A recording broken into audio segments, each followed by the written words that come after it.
Well, hello there, and today we have a very special video. We are doing an update to the complete GeoGuessr guide for beginners, and I'll be talking about the new countries that have been added since that has been released, as well as the countries that have been getting Generation 4, and a couple other things such as corrections on previous videos, and a couple of additions as well. And the three countries that have been added since the winter update have been Rwanda, India, and Qatar. So Rwanda only has it in Kigali, its capital.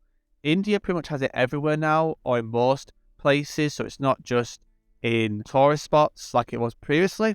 And then you've got Qatar, which it's kind of limited near the capital, but you tend to get quite a lot of like stadiums and buildings around you. My main tip for Rwanda is the black Google car. If you see a black Google car, you should be in Rwanda, especially this type of Google car. My second tip is you don't always get the Google car, so you can get a complete blur, or you can get a wide blur. Once you practice a few rounds, you can kind of get the gist of it quite quickly. India, I don't really have much experience with India. I highly recommend checking out Dustin2 on YouTube. He's made some great India tip videos that go through streaks and give you a better idea of where these type of Google cars or type of coverage is. So here are some examples what the camera looks like in India. It's a brand new camera generation, and I'll cover it later as well.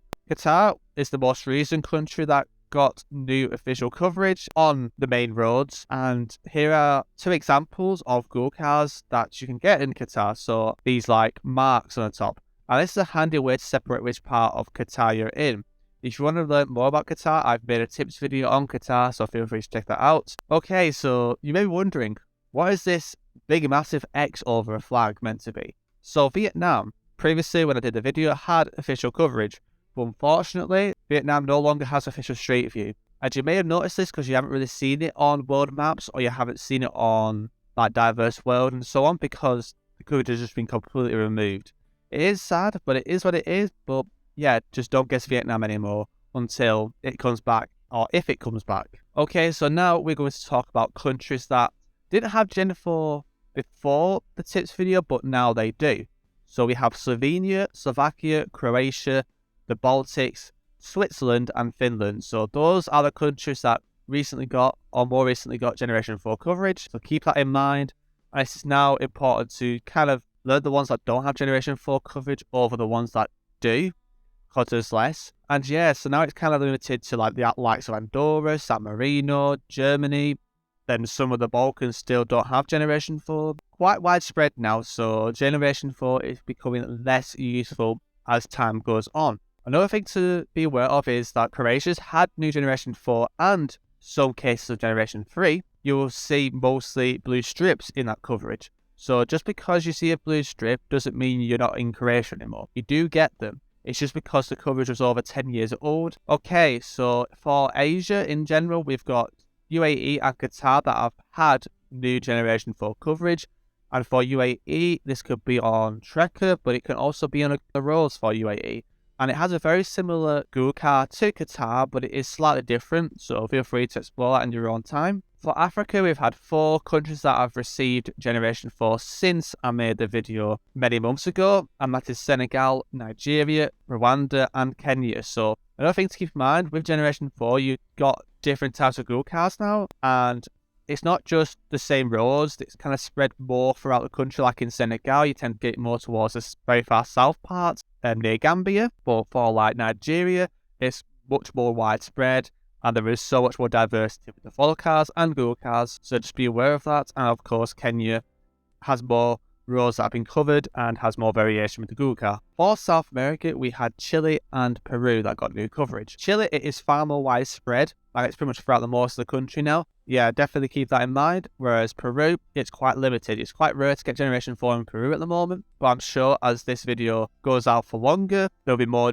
Generation 4 coverage being added to Peru in the near future. My next piece of advice is if you want to keep up to date with new Street View, I highly recommend checking out virtual streets. You can check out it via the website, which I'll link down below, but you also can join the Discord server. And hi, Create2 Mapper for making this whole thing, yeah, just definitely keep an eye out, because you may see some new coverage on a very obscure road or an obscure country, and that can really help you get better at GeoGuessr quite quickly. Okay, so now I'm going to talk about the new camera generation, and it's quite controversial, mostly because most maps don't use India coverage because of this type of camera. So the best way of describing this camera, it's like generation 1, but you just see more detail. So generation 2, I feel is actually more clear, and it feels like there's always some smoke around the camera to me whenever I get this generation camera. And yeah, you can also see the Gurkha, which you kind of don't see most instances in generation 2, but the more you get this, the more you kind of get used to it. It's literally like a combination of gen 1 and gen 2.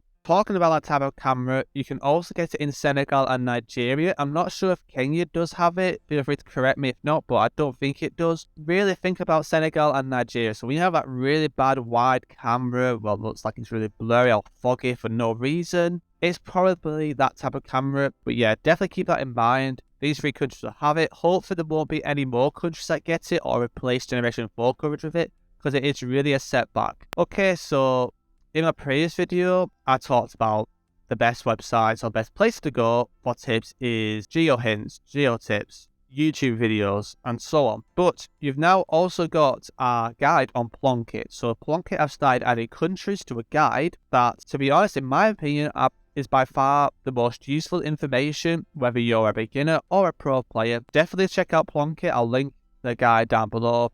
And yeah, it's really good. And as time goes on in this video, there'll be a lot more countries being added. Yeah, definitely show your support to it, and feel free to join the Discord server as well. Okay, so now I'm going to go through some corrections of previous videos. We had the pedestrian crossing sign video, which is got pretty good recognition, and I'm happy that people found it useful, but it was in my early days of playing GeoGuessr, so there are a couple things in my head that I think maybe you shouldn't really use that one that often, or it's not really as reliable. So like some of the Balkan ones, and there are some other ones I want to bring up as well. The main part of the video that I do want to correct myself on the most is the Ukraine and Lithuania/Russia pedestrian crossing sign. I've seen it too often where it's looked that similar, and I've seen Russia ones look thicker and skinnier. I would highly recommend not using pedestrian crossing signs to separate Ukraine from Russia. There are far many other ways to separate the two, and pedestrian crossing signs just isn't it. You're just making it a lot harder for yourself where you don't really need to. I've also mentioned about the number of zebra stripes, and the highest being 8, like the one you find in Spain and Andorra. There is another one that has more than 8. Unsurprisingly, it is Spain. I believe you can only get this type of pedestrian sign mostly in Galicia, so keep an eye on that, but you may find it in other places. I don't know how 100% accurate that is, so feel free to correct me if you've seen it in other places. Yeah, I feel like there is that much diversity now with pedestrian crossing signs, is that focus on the most important ones. Now, there are some here in Slovakia that have not been included. Like, I've seen one with 3 stripes in Slovakia. I've seen one with 7 stripes in Slovakia. So there is real diversity, but point out the main ones that are quite common to find, and it will help you. This screenshot's been taken off the Geohints website, so check out the website. They have pedestrian crossing signs, stop signs, and so on, and it could be very useful for beginners or players trying to get better at country-specific things. So I highly recommend checking that out. And you're probably wondering what the hell's happened to some of my videos on the channel as well regarding tips. As time goes on, tip videos become more outdated, I feel. The driving sides vids and stuff like that is supposed to do the quality videos. So I've put all these in a playlist, so if you want to check out the older videos or the older tip videos, you still can do. I hope you found this winter update to the GeoGuessr guide useful. I will do a spring update and a summer update, and yeah, keep an eye out in the future, because I will do a 2023 version of the complete guide for beginners, so feel free to look forward to that. But it's going to be a while, and I'll be making sure that I'll be polishing things up and so on. I hope it's come to use for some people, especially those who haven't really been as kept up to date in the community recently. Yeah, thanks for watching, and I'll see you in the next video. Yeah, of course.